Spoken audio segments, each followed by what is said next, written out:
Alhamdulillah hamdan katsiran tayyiban mubarakan fih kama yuhibbu rabbuna wa yardah. Asyhadu an la ilaha illallah wahdahu la syarika lah wa asyhadu anna Muhammadan abduhu wa rasuluh. Allahumma salli wa sallim wa barik ala nabiyyina wa maulana Muhammad wa alihi. Jamaah salat zuhur Masjid Salahuddin yang dimuliakan oleh Allah, 10 menit ke depan kita akan melanjutkan kajian tafsir surat yang terdapat di dalam juz 30, dan insyaallah siang hari ini kita akan melanjutkan surat Al-Falaq. Tinggal satu surat lagi yang menjadi penutup dari juz 30. Sebagaimana kita ketahui bersama bahwa surat Al-Falaq ini adalah salah satu di antara surat yang sangat dianjurkan untuk kita baca. Sebelum kita mengkaji tafsirnya, paling tidak kita ketahui terlebih dahulu apa fadilah, keutamaan yang terdapat di dalamnya, sehingga kita sangat dianjurkan untuk memperbanyak membaca surat Al-Falaq, bahkan juga surat An-Nas, sehingga kedua surat tersebut dinamakan Al-Mau'izatain atau Al-Mu'awidzatain, yang artinya adalah dua surat yang sangat dianjurkan untuk dibaca sebagai perlindungan. Sebagai perlindungan. Tanpa kita sadari, suka tidak suka, ada orang yang pasti tidak suka dengan kita. Bahkan bisa jadi selalu berniat jahat kepada kita. Karena jangankan kita, sampai baginda Rasulullah SAW yang baiknya kurang apa coba? Ada yang memusuhi, ada yang membenci, bahkan ada yang mengancam jiwa atau keselamatannya. Sehingga para ulama mengatakan, sejahat-jahatnya Fir'aun ada pengikutnya, dan sebaik-baiknya Rasulullah ada musuhnya. Maka tidak akan pernah kita di dunia ini berharap semua orang mencintai kita, mengapresiasi kita, memuji kita. Tidak. Bahkan tidak sedikit yang sudah berusaha memberikan yang terbaik tetap saja dibuli, difitnah, dicaci maki. Maka itulah dunia. Sehingga dahulu Rasulullah SAW itu disihir oleh salah seorang dukun terhebat di kota Mekah, namanya Labid Al-A'sam. Kalau sekarang ya yang pawang-pawang itulah. Dukun terhebat di kota Mekah mencoba untuk menyihir Rasulullah, sallallahu alaihi wasallam. Padahal sebelum Rasulullah diutus, yang namanya sihir itu kekuatan yang luar biasa dahsyatnya dan pasti menjadi kenyataan. Dukun-dukun dimanapun seluruh dunia adalah dukun-dukun yang hebat dulu sebelum diutusnya Rasulullah SAW. Kenapa? Karena mereka mendapatkan informasi langsung dari para setan atau jin-jin yang mencuri informasi dari langit, sehingga yang disampaikan oleh para dukun itu sangat akurat, pasti terjadi, benar adanya, weruh sak durunge winarah. Karena informasi itu diambil atau dicuri oleh jin atas permintaan dukun yang langsung dari Lauh Mahfud, yang berisikan berita-berita masa depan atau informasi-informasi tentang seseorang, sehingga disampaikan kepada para dukun-dukun yang menyembah atau mengabdi kepada syaitan itu, lalu terjadilah apa yang diinginkan. Namun begitu Rasulullah SAW diutus, wahyu turun, maka mulai saat itu pintu-pintu langit dikunci, sehingga jin yang dulu biasa duduk-duduk di langit untuk mencari informasi, mereka tidak lagi sanggup untuk melakukannya. Sebagaimana Allah firmankan di dalam surat Jin. Dalam Quran itu ada satu surat namanya surat Jin. Surat Jin ini surat yang kalau kita baca ya untuk mendeteksi sebagai parameter dalam diri kita ini masih ada jinnya atau enggak ya, surat Al-Jin. Di dalam ayat kelima Allah Subhanahu wa taala mengatakan wa anna kunna naq'udu minha maq'ida lis-sam' faman yastami'il ana yajid lahu shihabar rasada. Ini kata jin. Dulu kami biasa duduk-duduk di atas langit mencari informasi, mencuri informasi, namun kini kami sudah tidak lagi sanggup untuk melakukannya. Apabila di antara kami ada yang nekat untuk melakukannya, niscaya kami akan dilempari oleh kobaran-kobaran api yang menyala-nyala. Kalau dalam surat Al-Mulk ayat yang kelima itu Allah katakan, walaqad zayyana as-samaa'a ad-dunya bimasabiha waja'alnaha rujuman lisyayatin. Dan sungguh kami hiasi langit itu dengan bintang-bintang, dan kami jadikan bintang-bintang itu sebagai alat untuk melempar setan. Tapi jangan dibayangkan bintang sebesar itu kejar-kejaran dengan setan. Maksudnya cahayanya itu bisa mereduksi bahkan membakar setan. Itu Allah ciptakan bintang, salah satu tujuannya adalah untuk membinasakan setan atau jin jahat yang berniat untuk mencuri informasi di langit. Nah, sampai di dalam ayat ke-6 surat Al-Jin Allah katakan, wa annahu kana rijalun minal insi ya'uduna birijali minal jinni fazaduhum rahaqa. Ada sebagian kelompok manusia, dukun, yang bekerja sama minta bantuan para jin, dan tidaklah transaksi itu dilakukan kecuali mereka berdua semakin bertambah dosanya.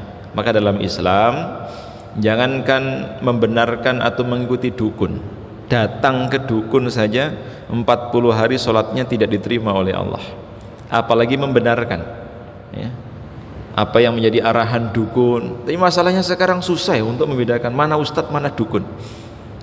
Sama-sama pakai jubah, pakai imamah, tasbihnya segede kelereng, jadi susah untuk ini ustadz atau ini dukun. Padahal kalau seandainya dukun ya dukun saja gitu loh. Yang jelas tidak mungkin ustadz nyambi dukun. Kenapa? Karena tahu bahwa bekerja sama dengan bangsa jin itu adalah sebuah kesyirikan. Minta tolong kepada Allah. Sebagaimana dahulu Rasulullah disihir sama jin, sama dukun yang bekerja sama dengan jin. Saking getingnya atau saking bencinya para dukun-dukun se-Arab, nah kalau sekarang se-Indonesia gara-gara si merah ini misalnya, dukun-dukun pada marah. Sama, Rasulullah itu mendakwahkan tauhid, tidak boleh ke dukun, tidak boleh melakukan perdukunan, marah dukun. Kenapa? Jobnya sepi. Sehingga saat itu salah seorang dukun yang paling sakti di kota Mekah, namanya Labid Al-A'sam, menyihir Rasulullah.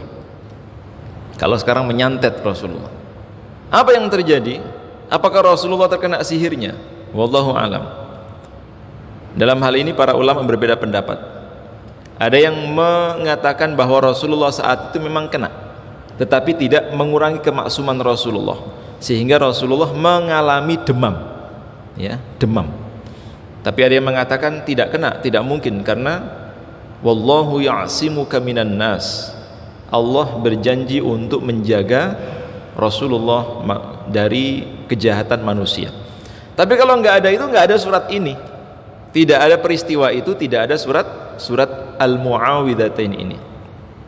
Kalau kita lihat tafsir-tafsir, termasuk tafsir Ibnu Katsir, salah satu asbabun nuzul, sebab turunnya dua surat itu adalah Rasulullah SAW disihir. Ternyata sihir itu berasal dari buhul-buhul, tali-tali yang diikat, termasuk juga rambut dan lain sebagainya, kemudian dimasukkan ke dalam sumur. Ketika Rasulullah mengalami demam, malaikat Jibril alaihissalam datang untuk meruqyah Rasulullah sallallahu alaihi wasallam dengan membacakan Al-Mu'awwidhatain tadi, lalu memberitahu Rasulullah bahwa buhul itu dimasukkan ke dalam sumur. Akhirnya Rasulullah memerintahkan sahabat untuk mengambil dari dasar sumur hingga akhirnya dibakar. Maka hati-hati Bapak Ibu, bisa jadi orang yang gak suka dengan kita akan menghalalkan segala macam cara untuk menyakiti kita, salah satunya dengan perantara bantuan jin. Senang banget itu, jin itu kalau disuruh seperti itu senang banget. dibayarnya nggak pakai uang pakai tumbal mungkin, tapi hal itu terjadi. Maka hati-hati betul yang rumahnya banyak gambar-gambar, atau mungkin bisa jadi ain, sihir itu berasal dari pandangan mata. Ada orang yang niat jahat kepada kita, hanya dengan pandangan mata kita udah tiba-tiba kok awak gergesi, nggak ada hubungannya tapi terjadi. Secara ilmu medis nggak nyambung tapi terjadi. Sebagaimana dulu di Nur Hidayah, sebuah rumah sakit di Bantul, pasiennya itu aneh. Ini pasien kok mengalami penyakit non medis tapi terjadi. Begitu dibedah, ya, dioperasi, dikeluarkan dari tubuh si pasien ini benda-benda tajam, benda-benda yang sudah berkarat, seperti paku yang sudah berkarat, silet yang sudah berkarat, gunting yang sudah berkarat. Kok bisa gitu? Benda-benda seperti itu masuk ke dalam tubuh seseorang, dibedah, dikeluarkan, dijahit lagi, dirongsen, ada lagi, dibedah lagi, dijahit lagi, dikeluarkan, begitu seterusnya. Hingga akhirnya beberapa dokter di sana memanggil salah seorang ustadz dari kota gede untuk meruqyah. Pada saat diruqyah, dibacakan surat yang termasuk kita bahas yang hari ini. Begitu pula dengan ayat kursi. Benda-benda itu keluar dengan sendirinya dari celah-celah kulit si pasien ini tanpa harus dibedah. Kalau sebelumnya kan dibedah dulu, ini keluar, paku keluar, tinggal muadahnya jadi bawahnya, silet keluar, termasuk juga ada kan videonya, coba kalau kita lihat YouTube. Dan ini adalah ulah atau perbuatan jin atas perintah atau permintaan orang-orang yang fasik atau orang-orang yang jahat. Oleh karena itu kita diperintahkan untuk berlindung kepada Allah, tidak hanya pada saat kita di tempat kerja, termasuk ketika di rumah atau dalam perjalanan, karena bisa jadi penyakit-penyakit itu disampaikan kepada kita ketika posisi kita dalam kondisi yang sangat lemah. Kapan itu? Ketika tidur. Ketika tidur. Orang itu kalau tidur, jangankan menolong orang lain, menolong diri sendiri saja tidak sanggup. Maka dalam kondisi tidur biasanya sampai itu, ya, yang namanya sihir, santet dan lain sebagainya. Namun hal itu tidak akan mungkin terjadi kecuali atas kehendak Allah. Maka minta perlindungannya kepada Allah. Tapi kita juga harus berhati-hati. Masalahnya media yang digunakan untuk menyihir kita itu sangat banyak. Di antaranya adalah foto. Kita pernah upload foto misalnya di media sosial. Bisa jadi foto kita ini akan dijadikan sebagai alamat nih. Jin itu kan belum punya GPS ya. Dia nyari nih mana ini wajahnya. Kalau sekarang mungkin kesulitan karena pakai masker semua. Tapi ada yang pakai rambut, bener, pakaian dalam, atau bahkan ludah, air ludah, bisa jadi. Karena dukun itu bisa melakukan apa saja sebab dapat bantuan atau pertolongan dari jin, dan jin itu diizinkan oleh Allah melakukan apa saja, tentu tetap atas kendali Allah Subhanahu wa taala. Sebagaimana ulah jin itu sampai Nabi Ayub alaihissalam jatuh sakit, anak-anaknya meninggal dunia, kekayaannya binasa, itu gara-gara jin. Maka ketika iblis itu bertemu dengan Rasulullah, iblis terlebih dahulu mengucapkan salam, Assalamualaikum ya Muhammad. Nabi diam, tidak menjawab sampai 3 kali, hingga akhirnya iblis itu bertanya, wahai Muhammad, kenapa engkau tidak menjawab salam saya? Lalu Rasulullah SAW mengatakan, bagaimana aku menjawab salammu? Karena engkaulah yang menyakiti saudaraku Ayub alaihissalam. Tapi karena kesabarannya Nabi Ayub, keistiqomahannya Nabi Ayub, hingga akhirnya Allah berikan pertolongan. Allah selamatkan Nabi Ayub dari kejahatan jin. Jadi ilmu jin itu diwarisi dari masa Nabi Sulaiman alaihissalam. ya. Ketika masa Nabi Sulaiman, Allah turunkan 2 orang malaikat di Babilonia, ya, di Babilonia. Kalau sekarang ya Irak gitu, Babilonia. 2 malaikat ini namanya Harut dan Marut. Itu disebutkan dalam Al-Qur'an. Surat Al-Baqarah ayat 102.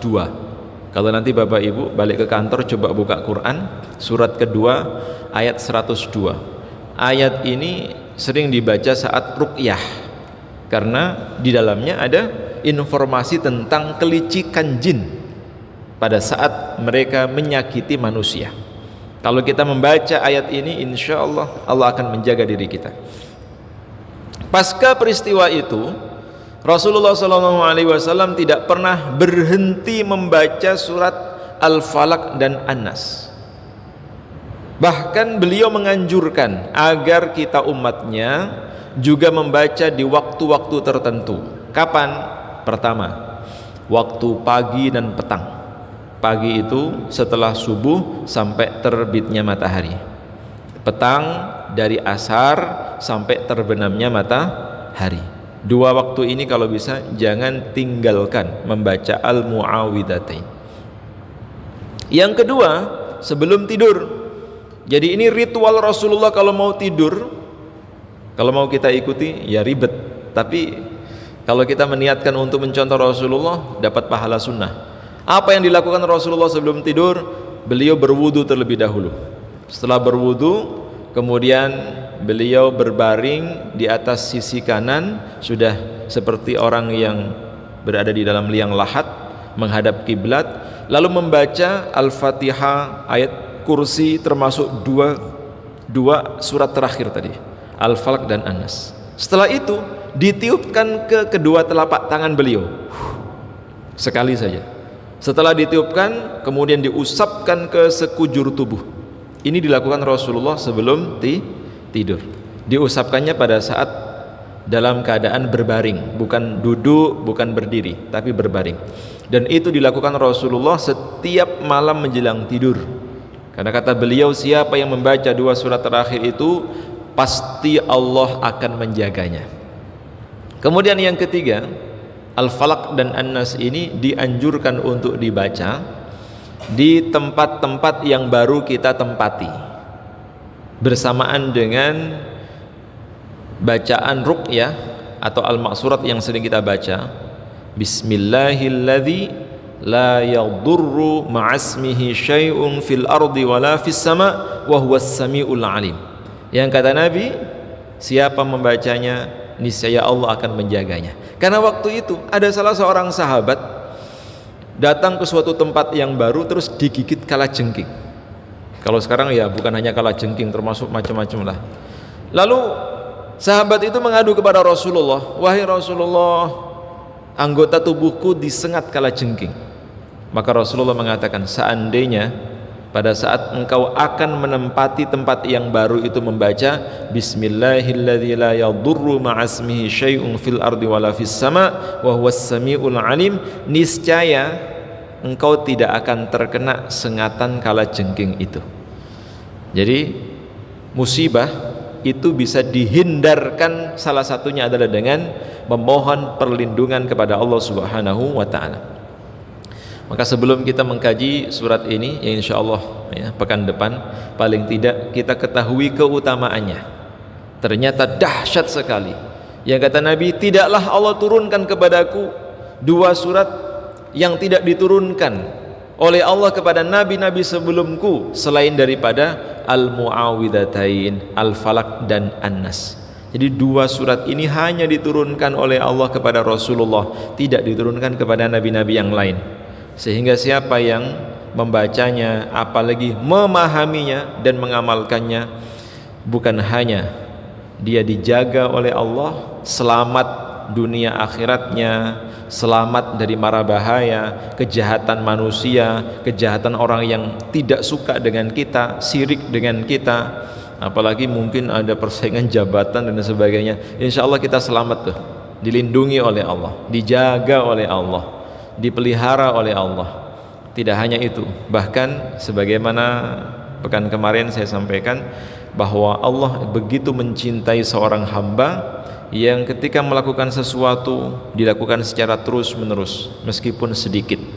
Ya, kita baca Al-Falaq An-Nas sebelum tidur, Al-Falaq An-Nas setiap selesai sholat, Al-Falaq An-Nas ketika pergantian waktu siang atau malam.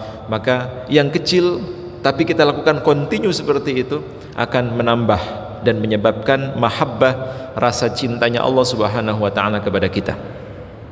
Mudah-mudahan Allah menjaga, melindungi, memelihara kita dan terus menerus menjaga kita dan keluarga kita dari kejahatan-kejahatan makhluknya. Begitu pula dengan keburukan-keburukan yang dilakukan oleh siapapun kepada kita. Mudah-mudahan Allah bisa memberikan keistiqomahan kepada kita untuk mengamalkannya. Amin ya rabbal alamin. Insyaallah pekan depan kita langsung ke maksud tafsirnya. Kita akhiri bersama dengan doa kafaratul majlis bersama. Subhanakallahumma wa bihamdika asyhadu an la ilaha illa anta astaghfiruka wa atubu ilaik. Billahi taufiq wal hidayah. Assalamualaikum warahmatullahi wabarakatuh.